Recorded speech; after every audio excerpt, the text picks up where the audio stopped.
শুরু হয়ে গেছে, এখন ভলিবল খেলা শুরু হয়ে গেছে, না সরি ডিম খেলা শুরু হয়ে গেছে, এখন ডিম খেলা। প্রিয় দর্শক, এখন আপনারা ডিম খেলা দেখবেন।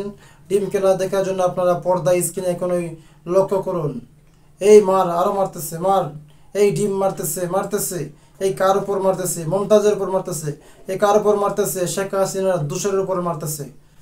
আসসালামু আলাইকুম রহমতুল্লাহ বারাকাতুহ। প্রিয় দর্শক মন্ডলী, সবাই কেমন আছেন?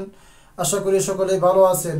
প্রিয় দর্শক মন্ডলী, আপনার স্ক্রিনের মধ্যে যে যখন আমাকে দেখলেন যে আমি খেলা খেলা বলতেছি, খেলা খেলা বলতেছি, যে ডিম খেলা ডিম খেলা চলতেছে, আপনারা ঠিকই বলেছেন, এটা একটা ডিম খেলা। তবে এটা একটা নতুন একটা টেকনিক, ডিম খেলা নতুন একটা টেকনিক। এটা জনগণ মারতেছে, এটা শেখ হাসিনার দোসরকে মারতেছে। এই ডিম খেলা কার সাথে খেলতেছে? মমতাজের সাথে। প্রিয় দর্শক মন্ডলী, বাংলাতে একটা কথা আছে, যে যেমন খায় সে তেমন লেদায়। যেমন গরু যদি ঘাস খায় তাহলে গরু ঘাসের লেদা দিবে, যদি বন খায় তাহলে বনেরই গরু লেদা দিবে। ঠিক তেমনিভাবে শেখ হাসিনা এবং শেখ হাসিনার দোসররা যারা বাংলাদেশের মধ্যে আলেম উলামাদেরকে এবং এবং নিরীহ মানুষদের উপর এত অত্যাচার করেছিল, এত অত্যাচার করেছিল যে তাদের অত্যাচারের স্টিম রোলার একেবারে সব কিছু, পৃথিবীর সব অত্যাচারের মাত্রাকে ছাড়িয়ে গিয়েছিল। একেবারে ফেরাউনের অত্যাচারকেও ছাড়িয়ে গিয়েছিল। ফেরাউনের যে অত্যাচার করেছিল সেই অত্যাচার থেকে আরও বেশি মাত্রা ছাড়িয়ে গিয়েছিল। তো সেই ফেরাউন ছিল মুসা আলাইহিস সালামের ফেরাউন, আর শেখ হাসিনা ছিল আমাদের আহমদ শফি এবং আল্লামা মামুনুল হক সাহেবের ফেরাউন, আল্লামা সাখাওয়াত হোসেন রাজি সাহেবের ফেরাউন। তো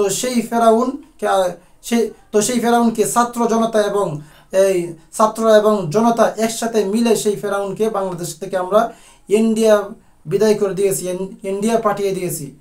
যদি তাকে আমরা পাইতাম তাহলে আমরা তাকে একেবারে মাটির সাথে মিশে দিতাম। এটাই আমাদের শেষ ইচ্ছা ছিল। যদি আমরা সেদিন তাকে গণভবনের মধ্যে পাইতাম। ভাগ্য ভালো যে সে দেশ থেকে পালিয়েছে। তো এই যে মমতাজ আজকে এত ডিম থেরাপি খাইল কেন? কারণ তারা আলেম উলামাদেরকে এত অত্যাচার করেছিল যে অত্যাচারের কোনো সীমা নাই।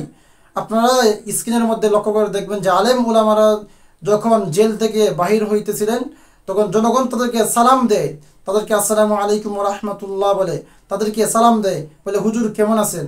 আর তোদেরকে কি বলে? তোদেরকে আজকে ডিম থেরাপি দেয়। গায় এখন শেখ হাসিনার জন্য গান গায়। শেখ হাসিনার জন্য তো খুবই গান গাইছিল, এখন গান গা, তোর নেত্রীকে ডাক যে আমাকে বাঁচাও, দেখি তোর নেতৃত্বকে কেমন বাঁচাইতে পারে। দিল্লি থেকে মানে তার কি সাহস আছে বাংলাদেশে আসার? তাকে ডাক, দেখি মানে দিল্লি থেকে কি সে দেশে আসতে পারে কিনা। তো প্রিয় দর্শক মণ্ডলী, আজকের ভিডিওটা কেমন লাগলো সবাই কমেন্টের মধ্যে বলে যাবেন। সবাই ভালো থাকবেন, সুস্থ থাকবেন। খুদা হাফেজ, আসসালামু আলাইকুম।